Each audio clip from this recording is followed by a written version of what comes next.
ICC champions ట్రోఫీలో భాగంగా semis finals కు రంగం సిద్ధమైంది. తొలి సెమీస్ లో భారత జట్టు ఆస్ట్రేలియా జట్టుతో తలపడనుంది. అలాగే సౌత్ ఆఫ్రికాతో న్యూజిలాండ్ జట్టుతో ఢీ కొట్టేందుకు సిద్ధమైంది. తొలి సెమీఫైనల్ మ్యాచ్ భారత్ ఆస్ట్రేలియా మధ్య జరగనుంది. రెండవ సెమీఫైనల్ మ్యాచ్ న్యూజిలాండ్ వర్సెస్ దక్షిణాఫ్రికా మధ్య జరుగుతోంది.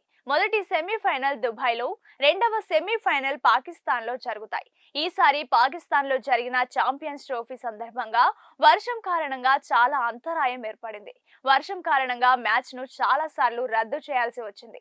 ఇటువంటి పరిస్థితిలో దుబాయ్లో భారత్ ఆస్ట్రేలియా మధ్య మ్యాచ్ జరిగే సమయంలో వాతావరణం ఎలా ఉంటుంది, వర్షం పడే అవకాశం ఉందా అనే ప్రశ్న అభిమానుల మనస్సులో ఖచ్చితంగా తలెత్తుతుంది. లీగ్ దశలో భారత్ వర్సెస్ ఆస్ట్రేలియా ఆట తీరు చాలా బాగుంది. లీగ్ దశలో భారత్ ఆస్ట్రేలియా జట్లు ఒక్క మ్యాచ్ కూడా ఓడిపోలేదు. అయితే ఆస్ట్రేలియా ఇంగ్లాండ్ తో ఒకే ఒక్క పూర్తి మ్యాచ్ ఆడింది. మిగిలిన 2 మ్యాచ్లు వర్షం కారణంగా రద్దయ్యాయి.